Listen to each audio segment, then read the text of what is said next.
नमस्कार, आप देख रहे हैं काल चक्र। मैं हूं श्रद्धा और मेरे साथ हैं प्रश्न कुंडली विशेषज्ञ पंडित सुरेश पांडे जी। पंडित जी, बहुत बहुत स्वागत है आपका। नमस्कार। धन्यवाद। आपकी हार का कारण, आपके दुख का कारण, आपकी गरीबी का कारण कहीं आपका अंगूठा तो नहीं? जरूर देखिए काल चक्र। तो भाई, आज का टॉपिक तो बहुत इंटरेस्टिंग है। जी हाँ, जो बताने वाले हैं वो बहुत ही इंटरेस्टिंग टॉपिक है आज का। आपके हाथ का अंगूठा आपको धनवान बना सकता है, आपको हर ऐशो आराम दे सकता है, आपको सुख, चैन और खुशियां दे सकता है। साथ ही यही अंगूठा आपको बर्बाद भी कर सकता है, आपको दरिद्र बना सकता है, आपकी खुशियां छीन भी सकता है। आपके अंगूठे की बनावट कैसे बताएगी आपका व्यक्तित्व और फ्यूचर। साथ ही कैसे हाथ के अंगूठे में एक चमत्कारी छल्ला पहनने से आपकी किस्मत रातों रात पलट सकती है। अंगूठे से जुड़ा हर राज बताएंगे आपको प्रश्न कुंडली विशेषज्ञ पंडित सुरेश पांडे जी आज काल चक्र में। तो बने रहिए आज काल चक्र के साथ। अपनी चर्चा को शुरू करते हैं, लेकिन हमेशा की तरह पहले जानेंगे आज का शुभ मुहूर्त।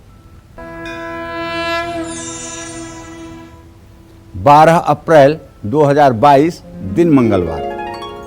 आज चैत्र शुक्ल पक्ष की एकादशी तिथि है, जो कल सुबह 5:02 तक रहने वाली है। इसके बाद द्वादशी तिथि शुरू हो जाएगी। आश्लेषा नक्षत्र सुबह 8:35 तक था। इसके बाद मघा नक्षत्र शुरू हो चुका है। तो ये आश्लेषा और मघा दोनों मूल संज्ञक नक्षत्र हैं। इन दोनों समयों में पैदा हुए बच्चे मूलों में पैदा हुए माने जाएंगे। सूल योग दोपहर 12:04 तक, इसके बाद गंड योग शुरू होगा। आज कामदा एकादशी है और आज के कुछ अशुभ मुहूर्त भी हैं। जैसे मंगलवार है तो राहु काल रहेगा शाम 3 बजे से 4:30 बजे तक, और यमगंड काल सुबह 9:11 से 10:46 तक। गुलिक काल दोपहर 12:22 से दोपहर 1:58 तक रहने वाला है। जय मां विंध्यवासिनी। तो आज बात हो रही है हाथ के अंगूठे की। हाथ का अंगूठा हमारी किस्मत से, हमारे आज और कल से कैसे जुड़ा हुआ है सीधे सीधे, ये हम जानेंगे पंडित जी से। बताइए पंडित जी, कैसे जुड़ा हुआ है? ये बड़ा इंटरेस्टिंग टॉपिक है। मैं भी जब पढ़ रही थी तो मुझे लगा कि ये कैसे, एक हाथ का अंगूठे से हम कैसे जान पाएंगे हमारी किस्मत कैसे पलट सकती है, हमारी किस्मत कैसे इससे जुड़ी हो सकती है, क्या महत्व है इसका? देखो श्रद्धा, ऐसा है, ये हमारे 5 उंगलियों में अंगूठा जो है ये बहुत ही महत्वपूर्ण है। अगर अंगूठे को गायब कर दिया जाए तो ये 4 उंगलियां बर्बाद हो जाती हैं, इनका कोई अस्तित्व ही नहीं रह जाता है। लेकिन अगर एक आध उंगली इधर उधर हो जाए तो हाथ का अस्तित्व रहता है, लेकिन अगर अंगूठा गायब हो जाए तो हाथ का अस्तित्व नहीं रहता है।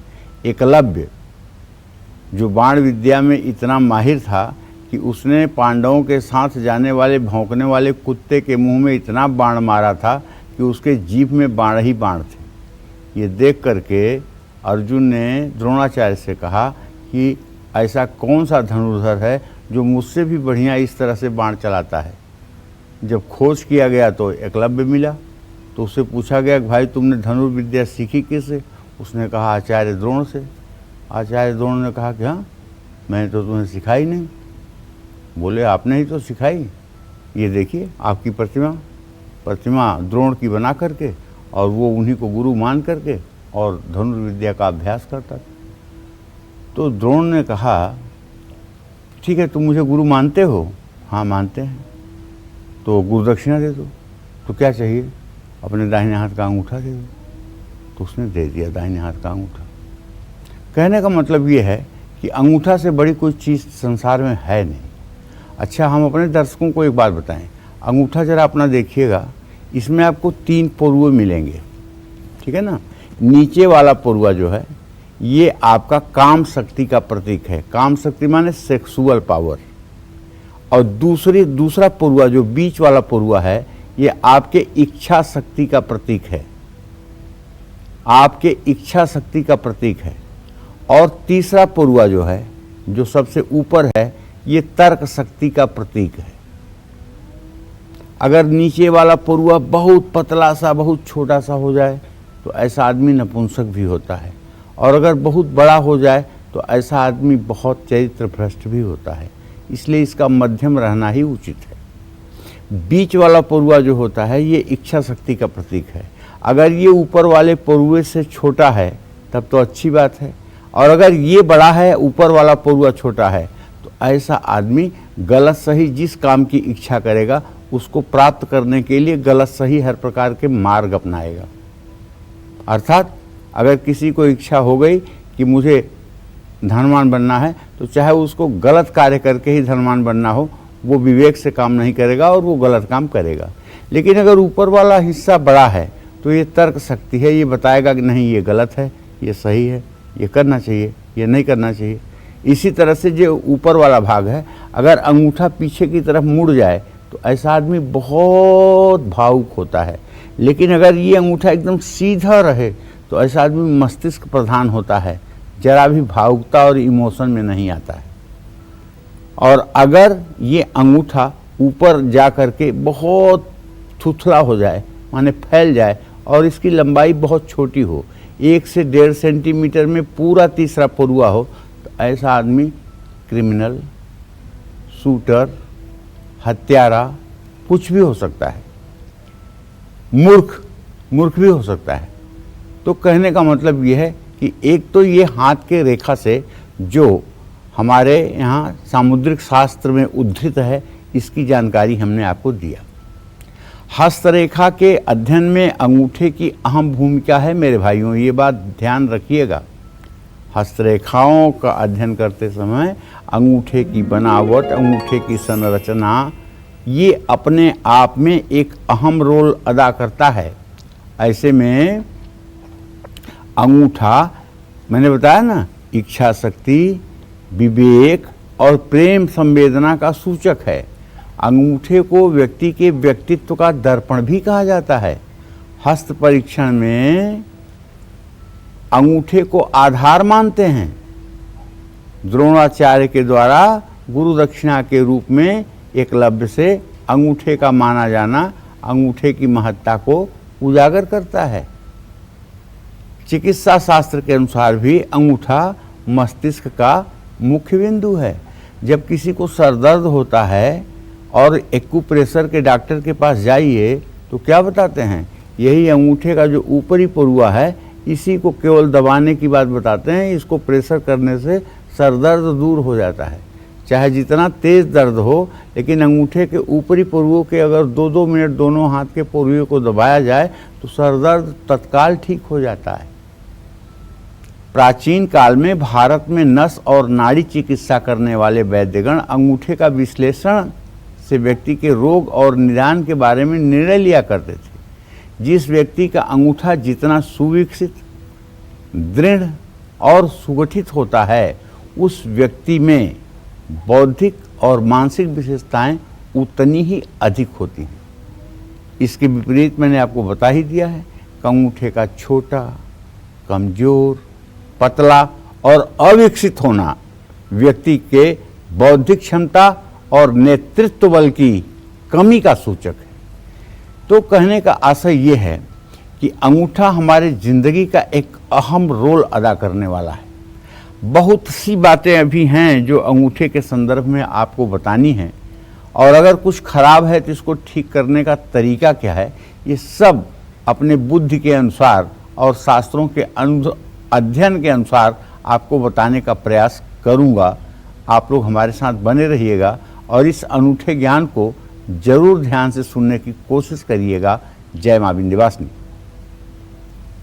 तो मैंने कहा था ना आपसे कि आज का टॉपिक जो है वो बहुत इंटरेस्टिंग है। अब मुझे पता है कि जितने लोग इस समय टीवी देख रहे होंगे, हर कोई अपने अंगूठे को जांच रहा होगा और समझ रहा होगा कि जो पंडित जी ने कहा, जो अच्छा कहा, क्या उससे हमारा अंगूठा मैच करता है। तो अभी बहुत कुछ जानना बाकी है। अंगूठे का संबंध किस ग्रह से है? अंगूठे में ऐसी कौन सी शक्तियां हैं जो इसको और ज्यादा खास बनाती हैं? बताइए पंडित जी, कौन से ग्रह से संबंध है? हम ग्रहों को ठीक करने के लिए, उनको मनाने के लिए तमाम उपाय करते हैं, क्या पता अंगूठे से ऐसा कोई संबंध हो ग्रहों का कि उसको देखना और उसके कोई उपाय करने से चीजें ठीक हो? श्रद्धा, मैं चाहता हूं कि हमारे दर्शक 1 मिनट हमारे हाथ पर ध्यान दें। देखिए, ये अंगूठा है। अब अंगूठे का किस ग्रह से संबंध होगा, ये जानने के लिए जानना बहुत ज़रूरी है कि हाथ में सारे ग्रहों की स्थिति कहाँ है। तो आप जानें, ये छोटी उंगली ये बुध की उंगली है और इसके नीचे का ये स्थान जो है बुध पर्वत कहलाता है, और ये उंगली अनामिका कहलाती है जो सूर्य की उंगली है। इसके नीचे का स्थान सूर्य पर्वत कहलाता है। ये बीच वाली उंगली शनि की उंगली है, इसके नीचे का स्थान शनि पर्वत कहलाता है। और ये तर्जनी उंगली बृहस्पति की उंगली है, इसका नीचे का स्थान बृहस्पति पर्वत कहा जाता है। आपने समझ लिया होगा। मेरे हाथ में तो सारे पर्वत उभरे उभरे हुए हैं, बहुत अच्छे हैं। ये तो कुछ माता रानी की विशेष ही कृपा है हमारे ऊपर।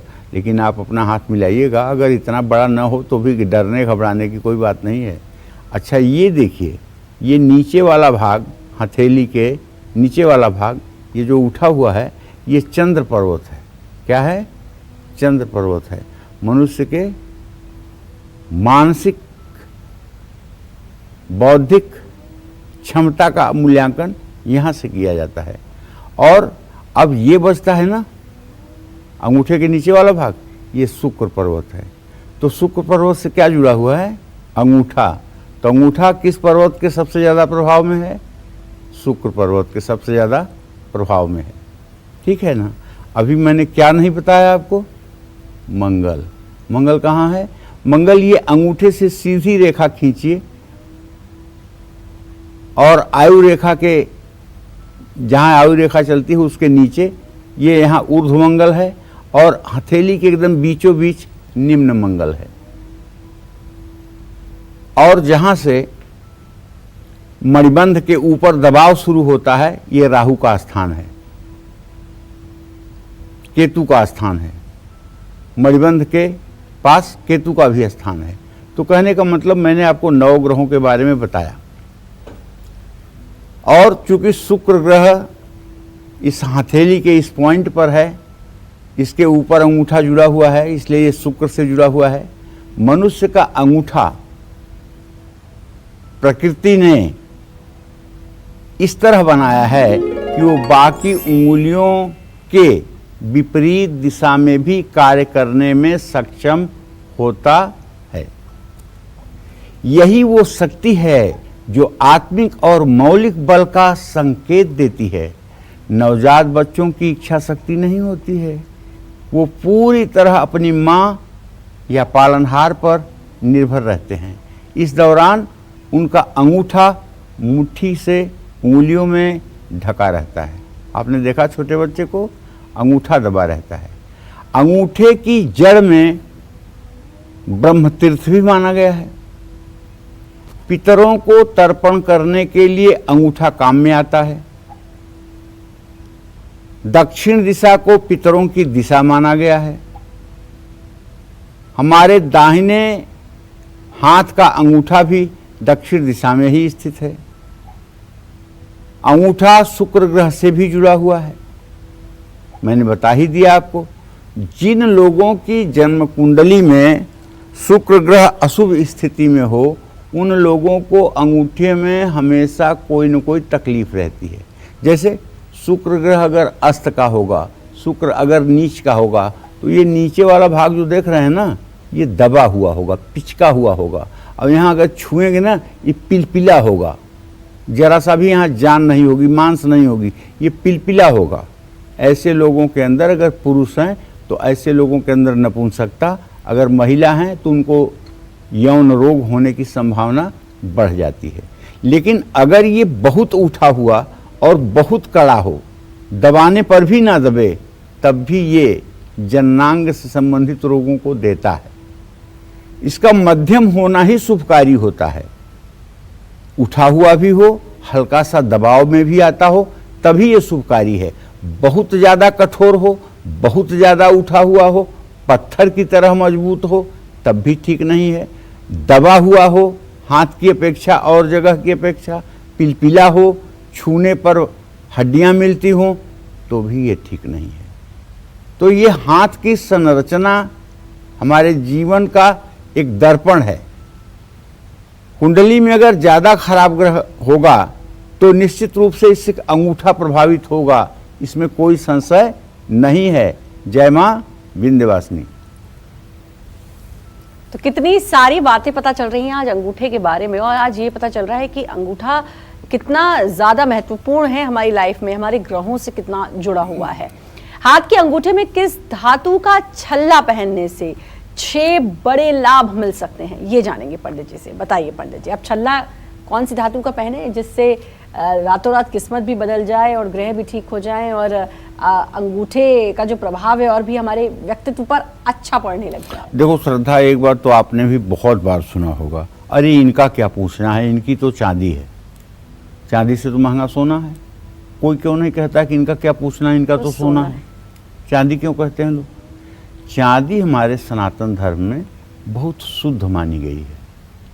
सोना तो माना गया है कि यदि आपका खो जाए तब भी आपका बुरा हो जाएगा, और अगर आप सोना पा जाएं तब भी आपका बुरा हो जाएगा।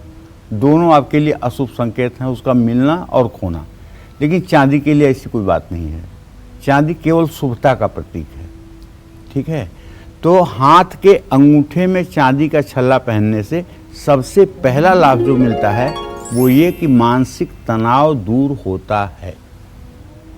अगर आपकी जन्म कुंडली में चंद्रमा शनि साथ हों या शनि की दृष्टि चंद्रमा पर पड़ती हो तो फौरन चांदी का छल्ला बनवा करके और उसे दाहिने हाथ के अंगूठे में पहन लीजिए। चांदी चंद्रमा से संबंधित है, शुक्र से भी संबंधित है। शुक्र और चंद्रमा से संबंधित धातु चांदी है, तो चांदी अपने आप में एक प्रकार से एंटीबायोटिक का प्रयोग करता है, शरीर को ठंडा रखने में अहम भूमिका निभाता है। तो हमारे शरीर की रोग प्रतिरोधक क्षमता चांदी का छल्ला धारण करने से बढ़ती है। एकाग्रता और आत्मविश्वास में वृद्धि होती है।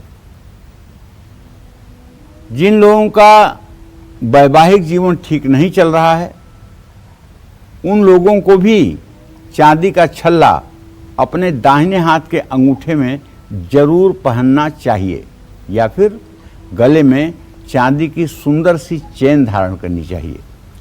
शुक्र को मजबूत करने के लिए भी अंगूठे में चांदी का छल्ला पहना जाता है। इस बात का पूर्ण रूपेण ध्यान दें। अगर शुक्र ग्रह के कारण, निर्बल होने के कारण अंगूठा बड़ा दुबला पतला टेढ़ा मेढ़ा है, अंगूठे की संरचना प्यारी नहीं है, आकर्षक नहीं है, और ये शुक्र पर्वत दबा हुआ है, तो इस दोष को मिटाने के लिए भी चांदी का छल्ला आपको शुक्रवार या सोमवार को दाहिने हाथ के अंगूठे में धारण करना चाहिए। इसका लाभ मिलेगा। जय मां विंध्यवासिनी। पंडित जी, एक बात और, चांदी के छल्ले की बात आई है, तो क्या कोई भी ग्रह के, कोई भी राशि के लोग इस चांदी के छल्ले को धारण कर सकते हैं? हाँ, अगर अंगूठे की संरचना और बनावट इस तरह से है तो छल्ला किसी राशि के लोग धारण कर सकते हैं। उसमें कोई बुराई नहीं? उसमें कोई बुराई नहीं है। जिन लोगों का अंगूठा लंबा होता है, और इस तरह के लोग कैसे होते हैं, नेचर फ्यूचर, क्योंकि आप बता रहे हैं बार बार कि अंगूठे से हमारा व्यक्तित्व पता चलता है, हमारा नेचर पता चलता है। ये बहुत सारी चीज़ें जो आपने इससे पहले बताई अंगूठे से जानकर हम समझ सकते हैं, पोरू देखकर, उसके पोरुए देखकर हम समझ सकते हैं। जिन लोगों का अंगूठा थोड़ा लंबा होता है, पतला होता है, कैसा व्यक्तित्व होता है? ठीक पूछ रही हो। इस तरह के अंगूठे बहुत दिखाई देते हैं, खास करके महिलाओं में इस तरह के अंगूठे ज़्यादा होते हैं। जिस जातक का अंगूठा उंगलियों से नज़दीक में, मतलब ये जैसे तर्जनी उंगली है ना, अंगूठा अगर इसके नज़दीक में जुड़ा हुआ हो और इसके बीच में गैप न हो, या अंगूठा छोटा हो या भद्दा हो, तो ऐसा व्यक्ति मंदबुद्धि होता है और लालची होता है। पहली अंगुली यानी तर्जनी, ये अंगूठे से ज़्यादा दूरी पर हो तो व्यक्ति तीव्र बुद्धि का होता है। कैसे? ऐसे ऐसे पता करो ना, जितना दूरी इन दोनों में होगी उतना ज़्यादा व्यक्ति बुद्धिमान और दूरदर्शी होगा। ऐसे अंगूठे वाले कुछ व्यक्तियों में धन ज़्यादा खर्च करने की भी प्रवृत्ति होती है। क्योंकि ऐसे लोग धन संग्रह करता नहीं होते हैं। जिसका अंगूठा ज़्यादा लंबा हो वो भावुक नहीं होता है, बल्कि उसमें हठ की प्रवृत्ति ज़्यादा होती है। लेकिन ऐसे व्यक्ति के हाथ में अगर मस्तिष्क रेखा अच्छी हो, अब आप कहेंगे मस्तिष्क रेखा, तो अगर आप पहली बार कालचक्र देख रहे हैं तो ये देखिए, दो रेखाओं के बीच में जो ये रेखा चलती है ये है मस्तिष्क रेखा, इसको कहते हैं मस्तिष्क रेखा। अगर ये रेखा सीधा नीचे जाती है तो ऐसा आदमी छल कपट से रहित, सत्य बोलने वाला, सदाचारी, सत्कर्म करने वाला होता है। और ये रेखा जब नीचे की तरफ झुकती है, जीवन रेखा को घेरती है, तो ऐसा आदमी इमोशनल, हर बात को दिल पे लेने वाला, और अगर एकदम इसको घेर करके नीचे की तरफ जाए तो ऐसा आदमी सुसाइडल अटेम्प्ट करने वाला, आत्महत्या करने की प्रवृत्ति वाला होता है। और ये रेखा अगर जाकर चंद्र पर्वत पर समाप्त हो जाए तो ऐसा आदमी बहुत भावुक होता है। भावुकता जरूरत से ज़्यादा होती है, छोटी छोटी बातों पर ऐसे आदमी को रोना आता है। तो मस्तिष्क रेखा अच्छी हो तो व्यक्ति कुशल शासक भी होता है। लंबे अंगूठे वाले लोगों के विचारों और कर्म में समानता पाई जाती है। ऐसे लोग अपनी मर्जी के मालिक होते हैं और किसी से जल्दी प्रभावित नहीं होते हैं। लंबे अंगूठे वाले लोग अच्छे आलोचक होते हैं, वो मनोबल और बुद्धि को बहुत ज़्यादा महत्व देते हैं। लंबे अंगूठे वाले लोग अपनी भावनाओं पर आसानी से नियंत्रण कर लेते हैं, क्योंकि अगर तर्क शक्ति ज़्यादा है तो निश्चित है कि आपके मन में अगर कोई बवंडर उठेगा, प्रजहाति यदा सर्वान् कामान पार्थ मनोगतान आत्मन्नैव आत्मनः तुष्टम स्थित प्रज्ञस्तदोच्यते। गीता में भगवान कहते हैं कि अगर इंद्रियों के ऊपर मन अपना स्वामित्व रखे और इंद्रियों के बस में मन न हो और मन बुद्धि के अधीन हो, तो ऐसा व्यक्ति निसंदेह समुद्र, भवसागर रूपी समुद्र में डूबने से बच जाता है। और जब मन इंद्रियों के अधीन हो जाता है तो यहीं से अनर्थ की शुरुआत हो जाती है। तो ये हाथ की संरचना भी यही बताती है कि आपकी इंद्रियां आपके मन में के बस में है कि आपका मन इंद्रियों के बस में है। अगर दाहिने हाथ के अंगूठे का ऊपरी हिस्सा लंबा है, सुडौल है, सुंदर है, देखने में अच्छा लगता है, तो आपका मन आपके इंद्रियों का नियंत्रक है। लेकिन अगर ये छोटा है, थुलथुला है, मोटा है, भद्दा है, इसका मतलब आपकी इंद्रियां आपके मन के ऊपर हावी हैं और आप अपने आप में रहने वाले होश में नहीं हैं, बल्कि आप भावुकता और भावना में आकर के बड़े सी बड़ी गलतियां कर सकते हैं जो आपके जीवन और भविष्य के लिए हानिकारक है। जय मां विंध्यवासिनी। हाथ के अंगूठे को हल्के में ना लें, क्योंकि हाथ का अंगूठा ही जिससे आपका बैंक बैलेंस, आपके जीवन में प्रॉपर्टी, ऐशो आराम, सुख सीधे सीधे इससे जुड़े हुए हैं। कैसे हाथ के अंगूठे में एक चमत्कारी छल्ला पहनने से हमारी किस्मत रातों रात बदल सकती है। रातों रात आप धनवान हो सकते हैं, भाग्यवान हो सकते हैं, यही बता रहे हैं आज हमको पंडित सुरेश पांडे जी। अपनी चर्चा को आगे बढ़ाते हुए बात करेंगे पैर के अंगूठे की। पैर का अंगूठा कैसे हमारे लिए तरक्की और उन्नति का रास्ता बना सकता है, आइए जानेंगे पंडित जी से। पंडित जी, हाथ के अंगूठे के बारे में तो बहुत कुछ बताया, उसकी विशेषताएं बताई, बनावट, संरचना, उससे क्या क्या प्रभाव पड़ता है अगर हमारे हाथ में कैसा अंगूठा है। अब पैर के अंगूठे की बात करते हैं। पैर का अंगूठा क्या कुछ कहता है? पैर का अंगूठा पूरे शरीर में पावर स्टेशन का काम करता है। जैसे बिजली को ग्रिड के द्वारा पूरे देश में भेजा जाता है, उसी तरह से व्यक्ति के शक्ति का शक्तिपात अंगूठे के द्वारा, पैर के अंगूठे के द्वारा होता है। चरण स्पर्श में भी अंगूठा चमत्कार करता है। पैर के अंगूठे द्वारा भी शक्ति संचारित होती है।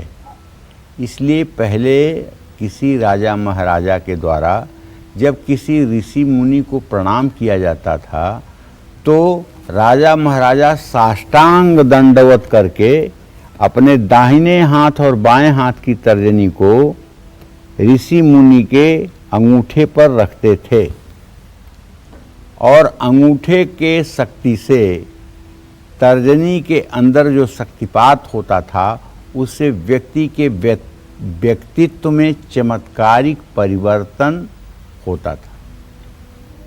आज तो प्रणाम है तो लोग घुटने को भी प्रणाम कर लेते हैं, जांघ को प्रणाम कर लेते हैं या पैर के तलवे के ऊपरी भाग को लोग प्रणाम कर लेते हैं। लेकिन मैं आपको बताऊंगा कि जो लोग जरा सा भी आध्यात्मिक ज्ञान रखते हैं वो लोग पैर का अंगूठा ही छूना चाहते हैं। हमारे यहाँ मिर्ज़ापुर ज़िले में जब मैं विंध्यवासिनी में रहता था तो वहाँ जो लोग मिलने आते थे तो मैं चौकी पे अपना समेट सुमेट के बैठा रहता था तो ज़्यादा कोशिश करते थे, अंगूठे ढूंढते थे पहले, और जब तक अंगूठा उन्हें दिखा न दो तब तक वो चैन से रहने वाले नहीं हैं। अंगूठा खोजते ही रहेंगे, खोजते ही रहेंगे। अंगूठा पा जाएंगे बस उनको ही शांति हो जाएगी, फिर वो आप उनको कुछ बताइए न बताइए वो संतुष्ट हो गए। तो कहने का मतलब ये है कि सचमुच में अगर किसी विद्वान पुरुष का, किसी तपस्वी पुरुष का, किसी साधक का अंगूठे का स्पर्श करने का अवसर आपको मिल जाए, पूरी गारंटी के साथ कहता हूँ सारे कर्म एक तरफ धरे के धरे रह जाएंगे और आपकी जिंदगी बदल जाएगी। असंभव भी संभव हो जाएगा। तुलसीदास जी ने लिखा है कि नहीं दरिद्र सम दुख जग माही, संत मिलन सम सुख कछु नाही। और संतों के तो अंगूठे से ही पावर गिरता है ना, अंगूठे से ही पावर निकलता है ना। तो शक्ति का संचार कहाँ से होता है? पैर के अंगूठे से।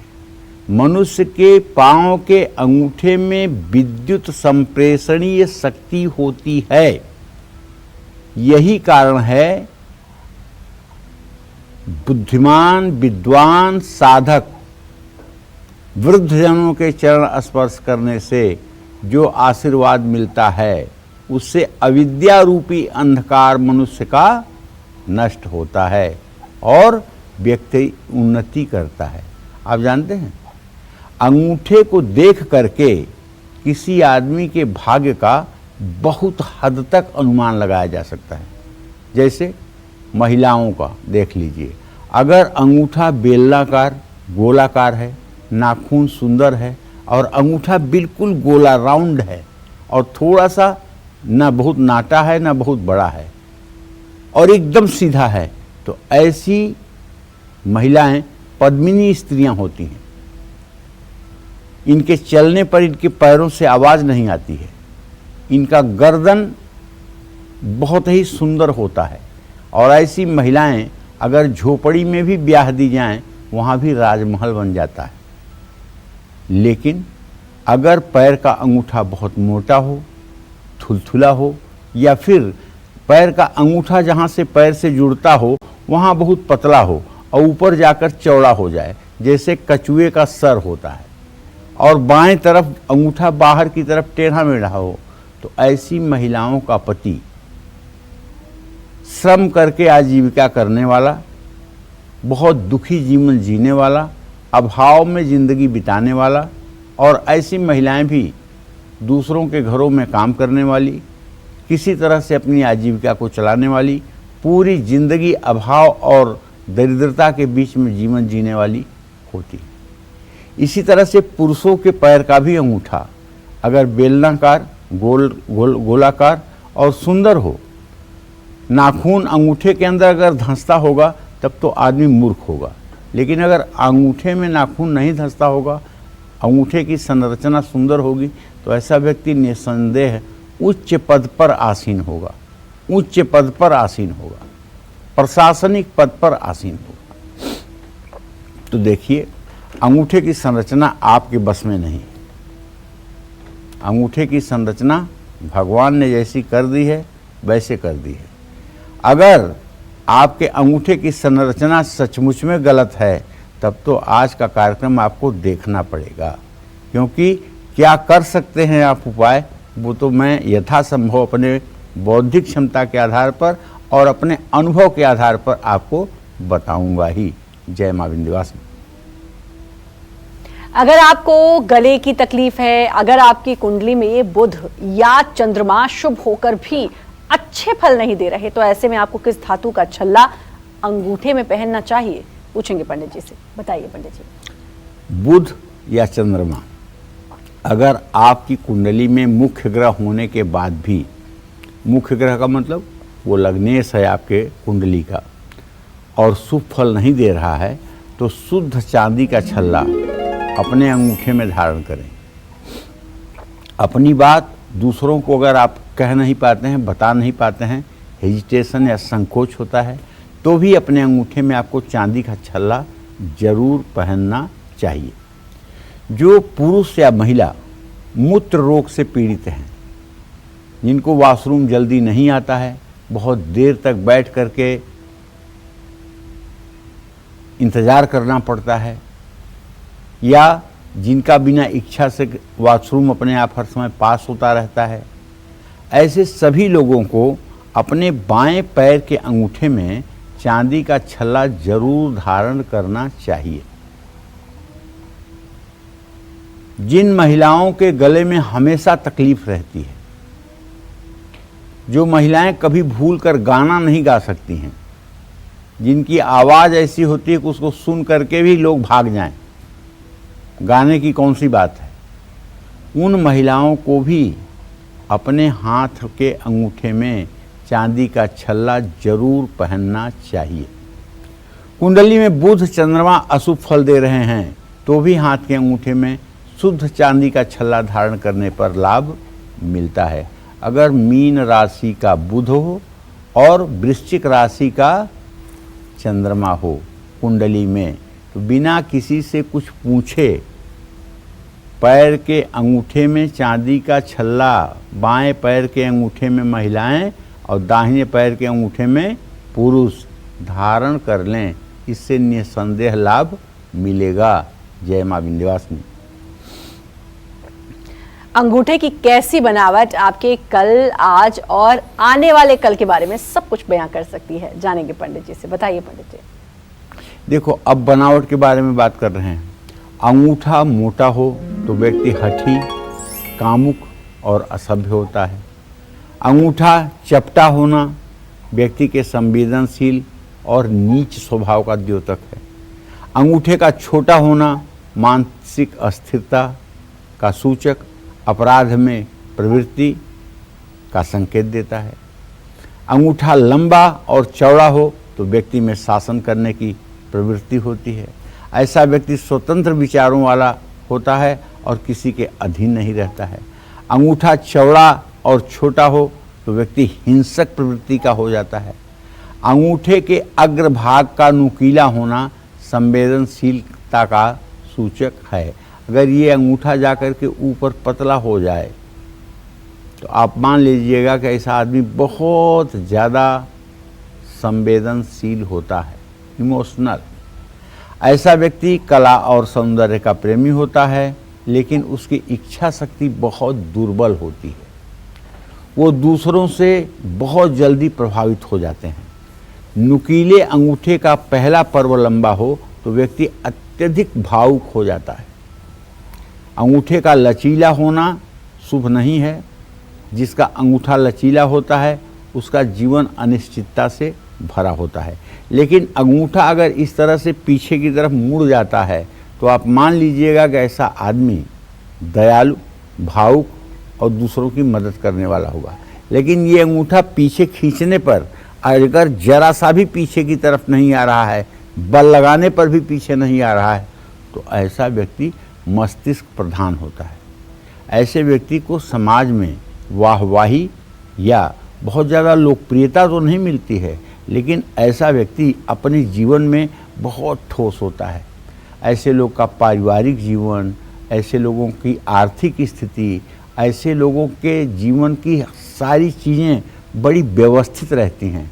लेकिन चूंकि ये भावना प्रधान न होकर के मस्तिष्क प्रधान होते हैं और दिमाग से निर्णय लेते हैं, दिल से निर्णय नहीं लेते हैं, इसलिए ऐसे लोग लोकप्रिय नहीं होते हैं। और हाँ, एक कमजोरी ऐसे लोगों के अंदर देखी गई है कि ऐसे लोग अपना स्वार्थ सिद्ध करने में बहुत ही माहिर होते हैं। जय मां विंध्यवासिनी। अंगूठे से कैसे लगाया गया तिलक कैसे रखेगा आपको सेहतमंद और दिलाएगा मान सम्मान और रुका हुआ पैसा? आइए जानेंगे पंडित जी से। बताइए, अंगूठे से तिलक लगाते हैं, खासकर देखा है कि जितने भी मेल्स होते हैं उनको अंगूठे से तिलक लगाया जाता है, बाकी फीमेल्स को तो इस वाली उंगली से तिलक लगाते हैं। तो अंगूठे से तिलक लगाने का क्या महत्व है? देखो, सही बात तो ये है कि शास्त्रों में लिखा हुआ है कि देवी और देवताओं को जो तिलक लगाया जाता है वो सिर्फ और सिर्फ अनामिका उंगली से लगाया जाता है। ये सूर्य की उंगली है, ठीक है। इसी से तिलक देवी देवताओं को लगाया जाता है और बाकी किसी हाथ से नहीं। लेकिन जब पुरुष को तिलक लगाने की बात आए, अपने गुरु को भी इसी उंगली से तिलक लगाया जाता है, क्योंकि गुरु भी देवकोटि में ही आता है। लेकिन जब किसी वर को, जैसे दूल्हा है, उसका ससुर उसको तिलक करना चाहता है या उसका लड़की का भाई उसको तिलक करना चाहता है, या आप सामान्य किसी व्यक्ति का तिलक कर रहे हैं, तो तिलक हर समय अंगूठे से किया जाता है। ओम चंदनम वंदते नित्यम पवित्रम पापनाशनम आपदम हरते नित्यम लक्ष्मीर्वसतु सर्वदा। इस त्रिकुटी पर जो चंदन लगाया जाता है श्रद्धा, तो ये अंगूठे से लगाया जाता है। अंगूठे से 3 बार अगर हल्दी और दही मिला करके तिलक किया जाए और उसके ऊपर थोड़ा सा चावल लगाया जाए तो ये सुंदर तिलक होता है। कस्तूरी तिलकम ललाट पटले वक्षस्थले कौस्तुभम नासाग्रे वरमौक्तिकम करतले वेणु करे कंकणम। कहने का आशय ये है कि तिलक भी हमारे जीवन को बदलता है। लेकिन अब तो कुछ लोग तिलक लगाने में बहुत ज़्यादा असहज महसूस करते हैं अपने आप को। तो आपका अंगूठा अपार शक्तियों से भरा हुआ है। अंगूठा ना सिर्फ मन और मस्तिष्क के बारे में बताता है, अंगूठा ना सिर्फ ग्रहों के शुभ अशुभ होने का संकेत देता है, बल्कि अंगूठे से तिलक लगाना भी बहुत फायदेमंद होता है। कैसे? अंगूठे में शुक्र ग्रह होता है। जो व्यक्ति सेहत और धन का प्रतीक, जो व्यक्ति अच्छी सेहत और धन चाहते हैं, उनको अंगूठे से तिलक जरूर करना चाहिए। आपके घर पर कोई बीमार है और उसे चंदन का तिलक अंगूठे से माथे पर लगाया जाए तो वो जल्द ठीक हो जाता है। कोई सफलता प्राप्त करनी है या कहीं आपका धन फंसा हुआ है तो अंगूठे से माथे पर तिलक लगाने से धन वापस मिल जाता है। अंगूठे से तिलक लगाने पर सभी प्रकार की भौतिक सुख सुविधाएं प्राप्त हो जाती हैं। अंगूठे से तिलक लगाने पर व्यक्ति स्वस्थ रहता है और आर्थिक रूप से संपन्न होता है। अंगूठे से तिलक लगाने पर मान सम्मान में वृद्धि होती है। राज तिलक और विजय तिलक हमेशा अंगूठे से ही लगाने की परंपरा है। इससे सम्मान, दृढ़ता, तेजस्विता और निष्ठा हमेशा मिलती है। इसलिए अंगूठे से तिलक मनुष्य को लगाना बहुत ही हितकारी माना जाता है। जय मां विंध्यवासिनी। दाहिने हाथ में चांदी का छल्ला पहनने से कौन कौन से फायदे होते हैं और किन बीमारियों से भी राहत मिलती है, जानेंगे पंडित जी से। बताइए पंडित जी। देखिए, सबसे पहले मैं आपको बताना चाहूँगा कि दाहिने हाथ में चांदी का छल्ला पहनने से होने वाले जो फायदे हैं उनको आप जान लें। दाहिने और बाएं हाथ की उंगलियां अगर चांदी का छल्ला पहनने से आपको जरा सा भी अच्छा महसूस होता है तो ये आपके शरीर और दिमाग पर अलग अलग प्रभाव डालता है। जैसे दाहिने हाथ की तर्जनी उंगली में चांदी का छल्ला पहनने से क्रोध नियंत्रित होता है, मन शांत होता है। दाहिने हाथ की मिडिल फिंगर में चांदी का छल्ला पहनने से नर्वस ब्रेकडाउन नहीं होता है। दाहिने हाथ की मध्यमा में चांदी का छल्ला पहनने से नर्वस सिस्टम की बीमारी से मुक्ति मिलती है। और अगर अनामिका में चांदी का छल्ला पहना जाए तो उससे ब्लड सर्कुलेशन अच्छा होता है और खून साफ होता है, शरीर में विषैले तत्व निकलते हैं और यूरिनरी ट्रैक्ट इन्फेक्शन नहीं होता है। दाहिने हाथ की छोटी उंगली में चांदी का छल्ला पहनने से एंजाइटी नहीं होती है, हृदय की गति नियंत्रित रहती है, स्टेमिना बढ़ती है। जय मां विंध्यवासिनी। चलिए अब बात करेंगे बाएं हाथ की। बाएं हाथ में चांदी का छल्ला पहनने से कौन कौन से फायदे हो सकते हैं, किन बीमारियों से राहत मिल सकती है। दाएं हाथ के बारे में तो बताया पंडित जी, बाएं हाथ की बात करें तो चांदी का छल्ला उसमें पहने तो क्या कुछ अच्छा होता है, बीमारियों से कैसे राहत मिलती है? देखो, कुछ लोगों का बायां हाथ सक्रिय होता है, कुछ लोगों का दाहिना हाथ सक्रिय होता है। ये अभ्यास की भी बात है। आप एक कंप्यूटर या लैपटॉप या मोबाइल ले लीजिए और उसको चालू कर लीजिए, उसके दो की पर, दो बटन पर अपने दाहिने हाथ के और बाएं हाथ के अंगूठे रखिए, ठीक है, और दोनों को एक साथ दबाइए। जो अक्षर पहले छपेगा वो वाला हाथ ज़्यादा आपका एक्टिव है, और जो अक्षर पहले नहीं छपेगा वो आपका जो है हाथ कम एक्टिव है। तो इस बात का ध्यान देना चाहिए कि हमारा दाहिना हाथ एक्टिव है कि हमारा बायां हाथ एक्टिव है। तो अब मैं आपको बताता हूं कि बाएं हाथ में चांदी का छल्ला पहनने से होने वाला क्या फायदा है। तो बाएं हाथ की तर्जनी उंगली में चांदी का छल्ला पहनने से इम्यून सिस्टम मजबूत होता है और शरीर में ताजगी बनी रहती है। बाएं हाथ की मध्यमा उंगली में चांदी का छल्ला पहनने से शरीर में गैस कम बनती है और जो भी हम खाते हैं उसके पोषक तत्व शरीर को लगने लगते हैं। बाएं हाथ की अनामिका उंगली यानी रिंग फिंगर में चांदी का छल्ला पहनने से ब्लड सर्कुलेशन ठीक हो जाता है, नियंत्रित हो जाता है और एंडोक्राइन सिस्टम को मजबूत किया जा सकता है। ये एंडोक्राइन क्या है? ये है एंडोक्राइन शुगर से संबंधित, पेनक्रियाज से संबंधित जो रोग है उसके इलाज का नाम है।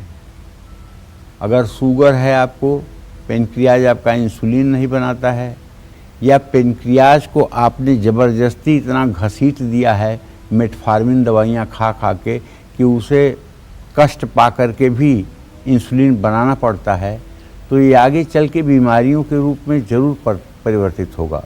जो लोग ज़्यादा मेटफॉर्मिन का इलाज शुगर में करते हैं उन्हीं लोगों के पैरों में दर्द, उन्हीं लोगों को पेट में इन्फेक्शन की समस्याएं ज़्यादा आती हैं। बाकी सलाह तो डॉक्टर से लेना चाहिए, लेकिन जहाँ तक हमारा शास्त्रों का अध्ययन है, जो ज्ञान है, वो हम आपको बता रहे हैं। चांदी का छल्ला धारण करने से मेटाबॉलिक सिस्टम अच्छा रहता है और मनुष्य के चेहरे पर एक खुशी का आभास आपको मिल सकता है। जय मां विंध्यवासिनी।